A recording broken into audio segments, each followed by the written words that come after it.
Magpapatuloy po ang pag-iral ng shear lines sa silangang bahagi po ng Central at Southern Luzon ngayong araw po ng Miyerkules, Pebrero 12 na magdudulot po yan ng mga maulap na kalangitan na may kalat-kalat ng mga pag-ulan at pulo-pulong mga pagkulog at pagkidlat sa bahagi po ng Isabela, Aurora, Quezon. Ayon po yan sa Pag-asa.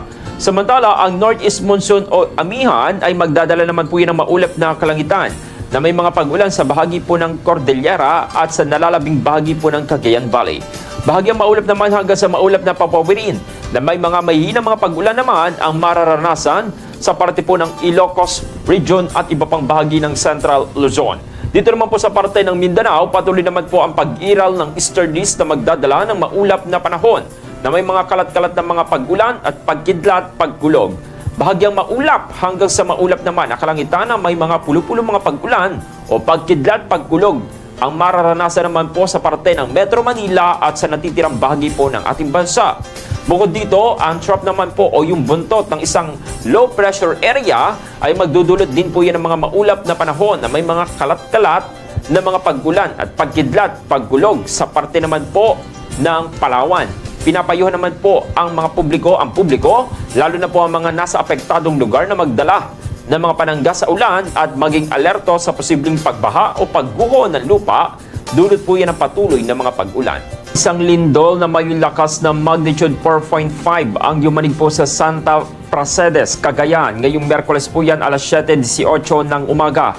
Ayon sa PBOX, ang lindol po ay may lalim na 13 kilometro at tectonic ang pinagmulan. Naitala po ang Intensity 2 sa Bacara at San Nicolas, Ilocos Norte, habang Instrumental Intensity 2 naman sa Lawag City at Intensity 1 naman sa Sinait, Ilocos Sur. Walang inaasahang pinsala o aftershocks mula sa naturang pagyanig. Sinibak na sa pwesto ang mga pulis na sangkot sa viral na video kung saan pinasok umano nila ang isang bahay sa Taguig City nang walang search warrant at nanakit pa ng mga residente. Ayon sa National Capital Region Police Office, iniimbestigahan na ang insidente at inalis na rin sa kanilang pwesto pati na ang immediate supervisor ng mga sangkot. Ipinasa na rin ang kanilang mga baril sa unit assignments. Kung mapatunayang guilty, haharap sila sa parusang suspension, demotion, dismissal o kasong kriminal. Sa viral post video, inakusahan silang nagsagawa ng illegal na raid, nanira pa ng CCTV at nanakit ng bata na nagdulot umano ng trauma. Sinimulan na kahapon ng Commission on Elections or COMELEC ang Operasyon Baklas upang alisin ang mga illegal na campaign materials na hindi sumusunod sa guidelines. Katuwang nila rito ang AFP, PNP, MMDA at iba pang ahensya. Unang isinagawa ang pagbabaklas sa Tondo, Manila kung saan inalis ang mga poster na wala sa common poster areas o hindi biodegradable.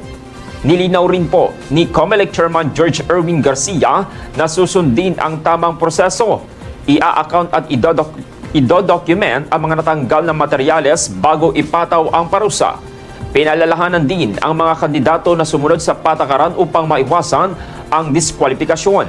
Ang operasyon po ay pinatutupad sa buong bansa sa pangunguna po ng local COMELEC officers. Isang volcanic tremor naman ang naitala sa Taal Volcano sa Batangas na tumagal ng 237 minutes. Base po yan sa tala ng PBOX nitong Martes.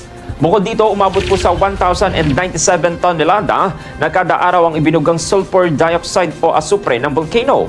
Samantala, patuloy naman po ang mahina, ngunit tuloy-tuloy na pagsingaw ng usok mula sa bunganga ng bulkan na may taas naman na 300 metro at tinangay ng hangin patungo po yan sa Timog Kanluran. Nananatili naman po ito sa Alert Level 1, indikasyon na bahagyang aktibidad sa loob ng volcano. Alam nyo ba na ang simpleng mani na madalas nating kinakain bilang merienda ay may dalang napakaraming benepisyo sa ating kalusugan? Pag-usapan natin ang maliliit pero makapangyarihang butil na ito. Ang mani ay isang uri ng legume. Hindi lang ito basta pampulutan o pang merienda, kundi isang powerhouse ng nutrisyon. Ayon sa Harvard T.H. Chan School of Public Health, ang regular na pagkain ng mani ay ang mga sumusunod na benepisyo. Mayaman ito sa monounsaturated at polyunsaturated fats na tumutulong sa pagpapababa ng blood o bad cholesterol at pag-iwas sa sakit sa puso. Perpekto para sa mga muscle building at energy boost, lalo na sa mga mahilig mag-ehersisyo. Ayon sa isang pag-aaral ng American Journal of Clinical Nutrition, ang mani ay may reverse o resveratrol at niacin na nagpapatalas ng memorya at nagpoprotekta laban sa cognitive decline. Maliban dito, mayaman din ito sa vitamin E at polyphenols na lumalaban sa free radicals na nagpapabagal sa pagtanda ng cells.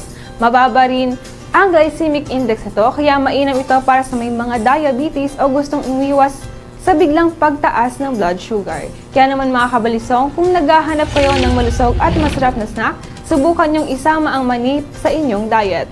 Pero syempre, iwasan ang mga sobrang alat o mantika. Mas mainam pa rin ang nilagang mani o peanut butter na walang added sugar.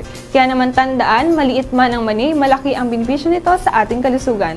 Lagi nating piliin ang masustansyang pagkain para isang mas malakas at mas malusog na pangangatawan.